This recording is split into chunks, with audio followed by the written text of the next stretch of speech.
Revenge Diaries with I Am. They thought I was replaceable.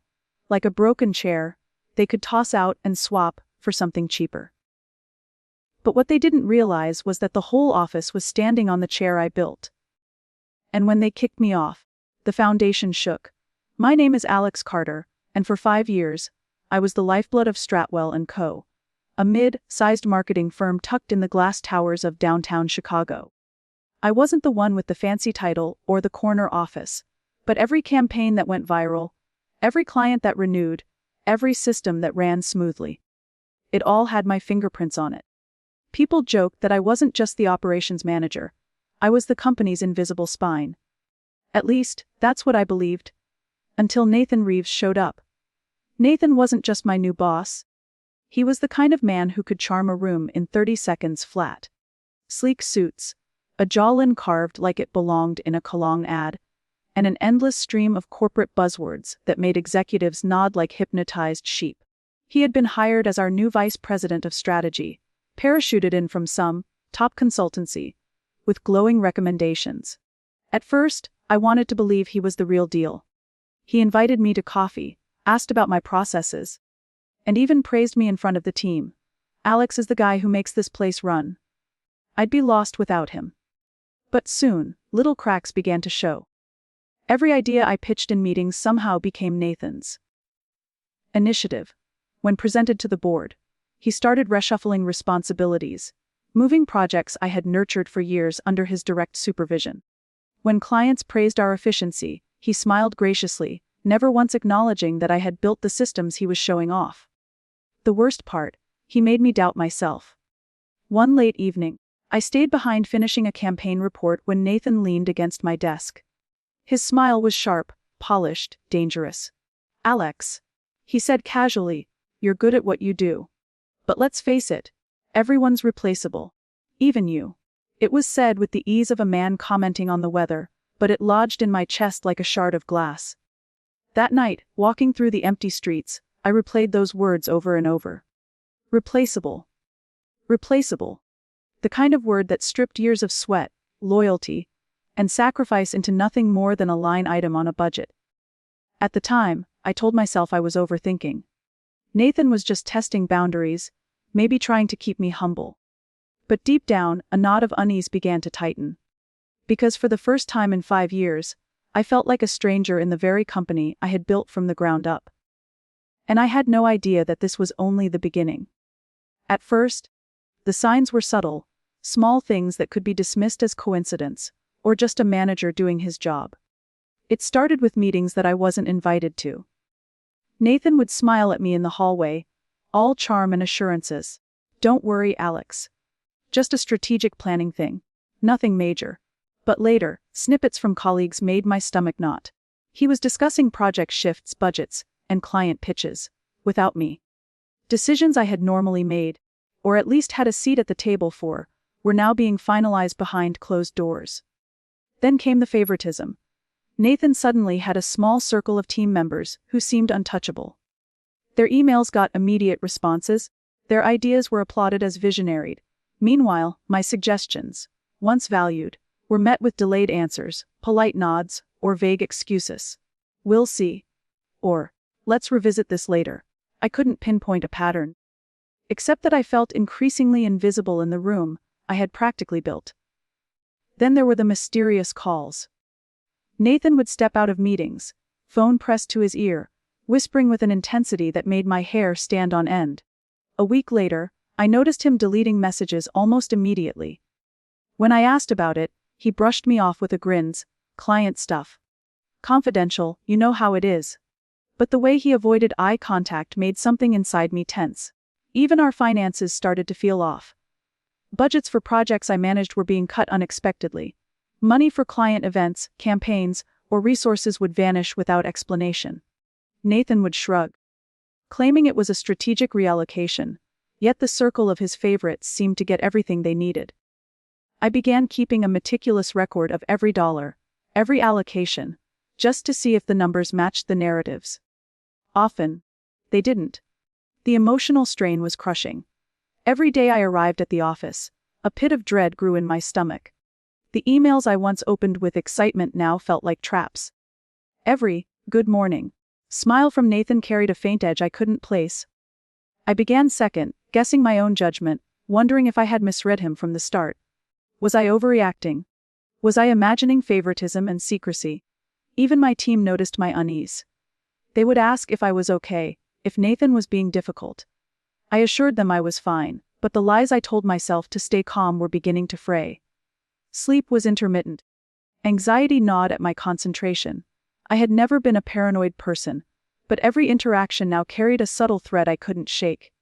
Then came the first direct confrontation. One afternoon, I walked past Nathan's office and overheard a conversation.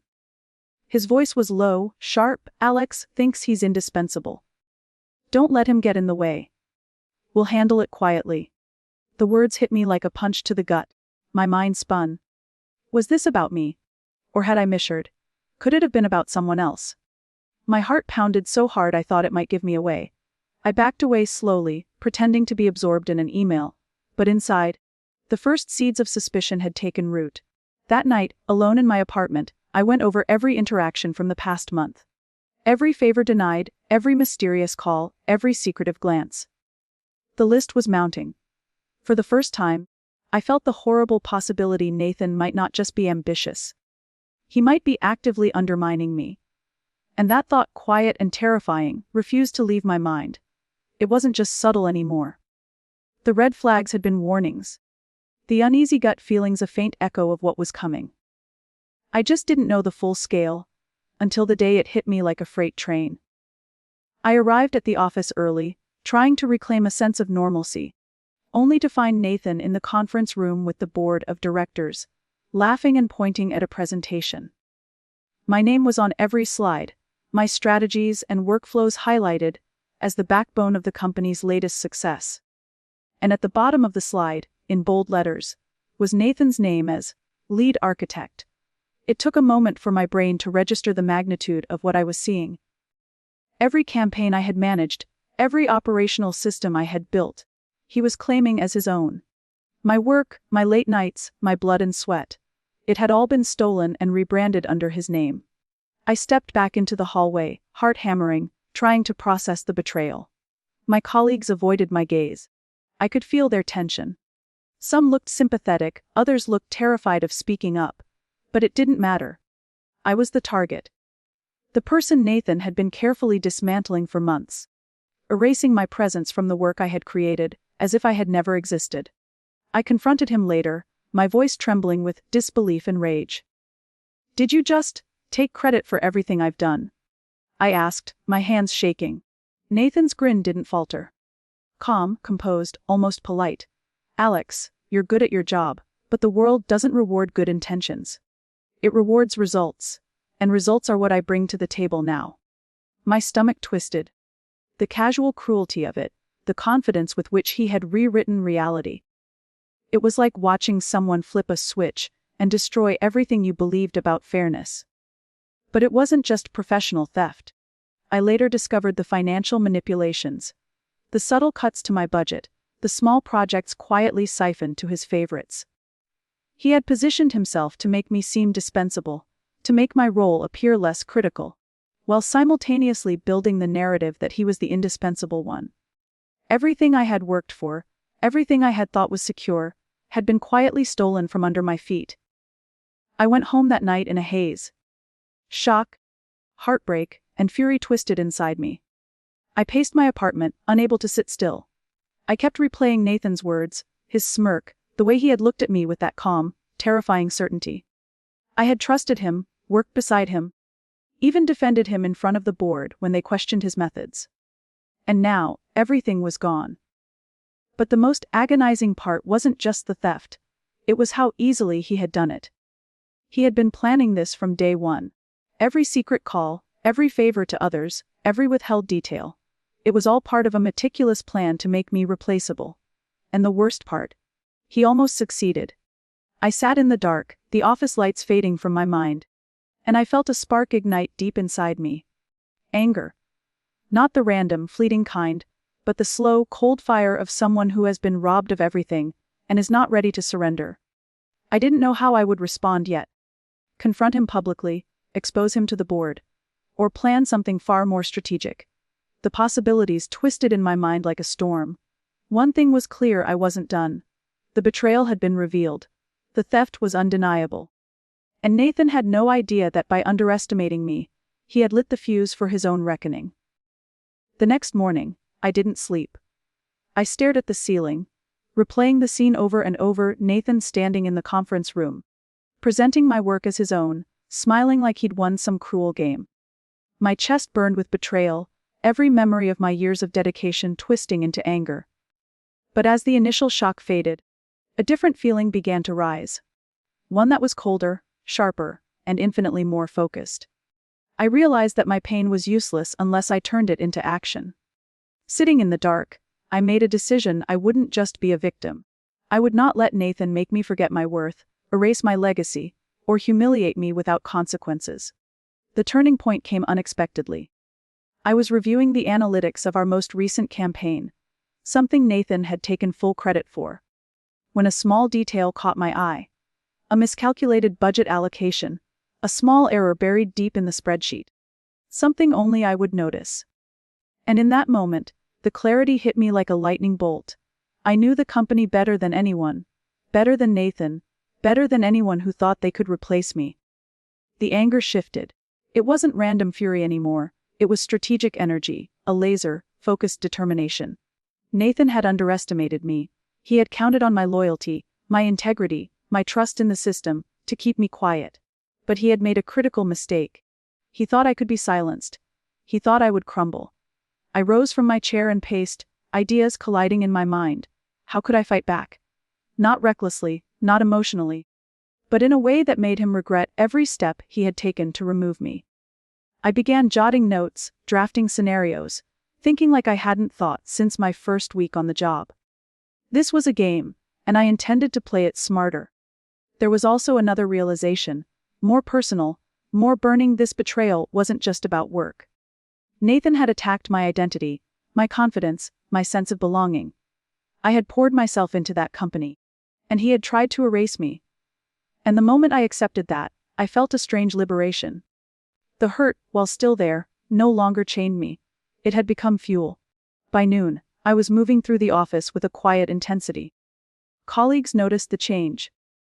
The subtle slump in my shoulders had straightened, the hesitant tone in my voice had sharpened. I didn't need to announce my plan yet. I didn't need allies to see my strategy. All I needed was my own resolve, my own intellect, my own unshakable belief that I was not replaceable. I started small. I reviewed every project, every report, every system Nathan had tried to claim. I noted inconsistencies, missteps, and gaps he couldn't see without my experience. Slowly, methodically, I was building a map of where he was vulnerable. The final trigger came unexpectedly. As I was leaving for the night, I overheard a casual comment from one of Nathan's favorites. A phrase meant to undermine me: Alex. He won't last long. No one's irreplaceable, right? I stopped dead. The words should have stung, but instead they ignited a smile. That was exactly what he wanted me to believe. Weak, dispensable, defeated. But I wasn't. And now, the fight was mine. For the first time since the betrayal, I felt invincible in a quiet, deliberate way. Not because I had power over Nathan yet, but because I had regained control over myself. Pain had turned into purpose.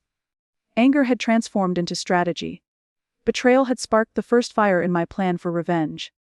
And in the stillness of that office, I whispered to myself. They thought I was replaceable. They have no idea what's coming. The first step in any plan is observation. I spent the next week quietly studying Nathan, watching his patterns, cataloging his behavior, and noting the ways he overplayed his charm. He still smiled at everyone in the office, still convinced himself untouchable. To him, I was just a disgruntled employee, harmless and replaceable. Perfect. I started with documenting his lies. Every claim Nathan made about projects, budgets, and achievements needed verification. I pulled emails, contracts, and project timelines, tracing back every success I had built. I discovered emails where Nathan had rewritten contributions, deleting mentions of my involvement, and subtle financial adjustments he had made to make himself appear indispensable. Each piece was a puzzle, and slowly, I began to see the whole picture. Next, I needed allies, but discreet ones. Not everyone could be trusted. I reached out to colleagues who had quietly expressed doubts about Nathan's sudden brilliance. Some had seen the favoritism, some had noticed the secrecy. They were cautious, but I presented the facts in a way that made them see the inevitable. Nathan's foul aid was cracking, and together, we could ensure it collapsed at the right moment. Meanwhile, I began setting traps. Every meeting, every email, every presentation became an opportunity to test Nathan. I left small errors in places only he could touch, knowing that his arrogance would lead him to take credit or cover them up. I recorded each action silently, building an airtight case that no one could dismiss. The subtlety was key. Nathan still felt in control, still believed I was floundering in despair, still believed he had the upper hand. I let him. I watched him brag to his circle, boast about how he had handled me, and joke about my supposed replaceability. Each word was fuel, each arrogance, laced smile a reminder that he was blind to what was coming. I also prepared a financial reveal. Nathan had tampered with budgets and siphoned resources for personal gain. I traced every irregularity, matched it with my meticulously saved records, and built a clear, indisputable timeline. By the time I was done, the proof was undeniable fraud, misrepresentation, and deliberate sabotage. But I didn't act yet. Patience was crucial. This wasn't about immediate gratification. It was about precision. I created a plan where the exposure would be unavoidable, public and humiliating, but I needed the timing perfect. The board needed to see not just that he lied, but how deeply, how systematically, and how arrogantly he had tried to erase me. As I pieced it together, my confidence grew. Each step I took reinforced the truth I had long known: Nathan's power was a lie, built on fear, manipulation, and stolen credit. I, on the other hand, had the truth, experience, and meticulous planning on my side. The night before the first phase of my plan, I sat in my apartment, reviewing the sequence one final time. Emails, reports, witnesses, all aligned. The tension was electric. Every small error Nathan made, every boast, every misstep would now serve as a thread I could pull, unraveling his carefully constructed image. And yet, Nathan still had no idea. In the office, he strutted around like a king, basking in the false admiration of his favorites. To everyone else, he was untouchable. To me, he was a man on borrowed time, blind to the storm I was quietly orchestrating. By the next morning, I was ready. Every document, every ally, every subtle trap was in place. The first move in my calculated game of revenge was about to begin. They thought I was replaceable, and now they would beg to see who truly ran the show. The day had arrived. The office buzzed as usual, but behind my calm exterior, my mind was a precise machine, counting seconds until the moment Nathan's empire of lies would crumble. Every email, every report, every witness I had prepared was ready to strike. Nathan was in his element, striding through the corridors, shaking hands, basking in the illusion of control. To anyone watching, he was still the untouchable VP, the man who had handled me, the man who had stolen my years of work. I walked into the conference room, carrying a thick folder of evidence. I felt the tension in my chest, the steady pulse of adrenaline. This was the moment everything I had endured would be vindicated. Nathan, I began, projecting calm authority. We need to review the quarterly campaign reports. Together. He looked surprised but smiled, confident, completely unaware of the trap. Of course, Alex. I'm sure everything is in order. I started with the emails. Each message I sent him, each contribution he had attempted to erase, was laid bare. I presented clear, dated chains proving my ownership of every project, every client pitch, every viral campaign he had claimed as his own. The room went silent. Even his favorites, who had once laughed at me, shifted uncomfortably in their seats. Then came the financial discrepancies. Budgets misallocated. Small projects siphoned off, money that should have been invested in campaigns, redirected under Nathan's discretion. All documented, all time-stamped. I presented them with precision, explaining the impact on the company and the risks he had taken without board approval. Nathan's smug expression faltered. For the first time, I saw a flicker of panic. He tried to speak, but the evidence was overwhelming. Every attempt to deflect, every charm, every smooth explanation fell apart under the weight of proof. The final blow was subtle yet devastating. I had quietly collected testimonies from my allies, employees Nathan had manipulated or intimidated. They spoke carefully but firmly, recounting the favoritism, the secrecy, and the deliberate attempts to make me appear replaceable. The board members exchanged looks. Faces once smiling with polite admiration now reflected disbelief, horror, and finally anger. Nathan, realizing the tide had turned, began to stammer, his carefully constructed persona collapsing. "Alex, you can't." He started, but no one listened. I watched as the culmination of months of careful planning unfolded. Nathan's network of lies, arrogance, and theft was exposed in full view of the board, the employees, and the very people he had used to maintain control. His empire of false prestige crumbled around him. When the final piece, the proof of deliberate sabotage to undermine my role, was presented, it was like a cinematic slow-motion collapse. The board chairman's eyes narrowed, the HR director's pen slammed down, and Nathan's face went pale. Every smile, every boast, every act of manipulation had been documented, undeniable, and utterly damning. By the end of the meeting, Nathan was stripped of his titles, escorted to his office only to find it cleared out, his personal items bagged and handed over.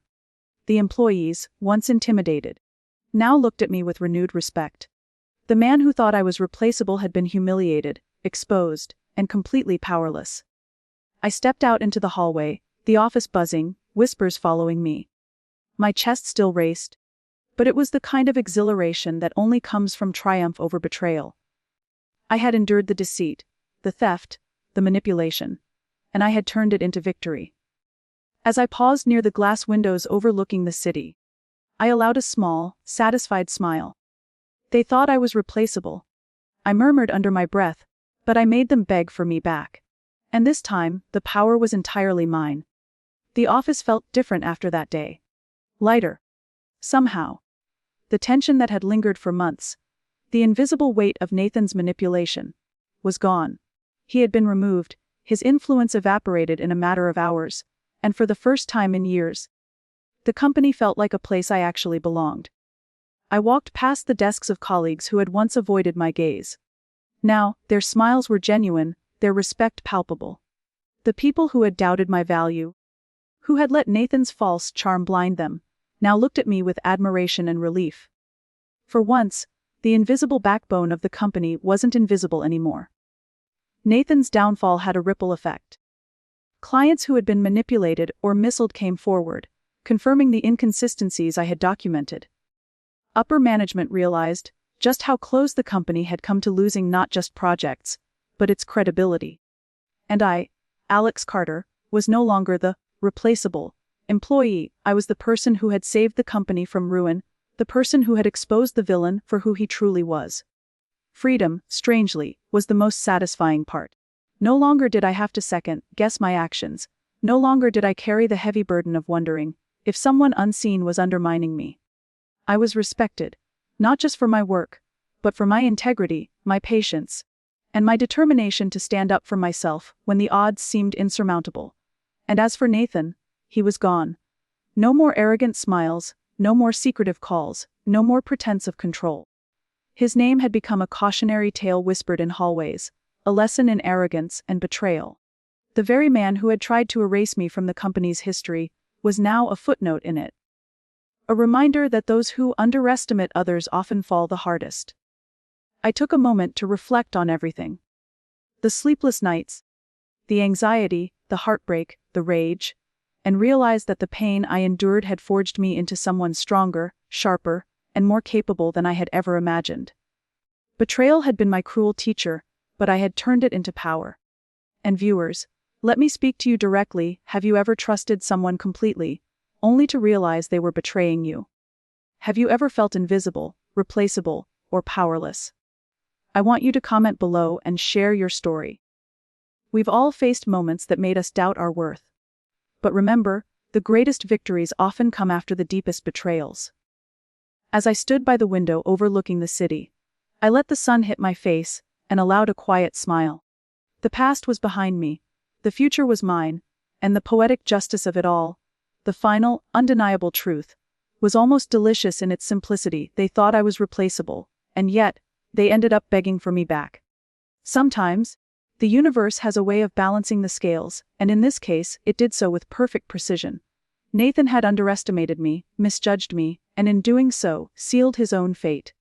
Meanwhile, I emerged stronger, wiser, and finally free. Proof that betrayal, no matter how cruel, can be the spark that ignites your greatest triumph. So, if you've ever been betrayed, remember this: your strength is waiting, your comeback is possible. And those who try to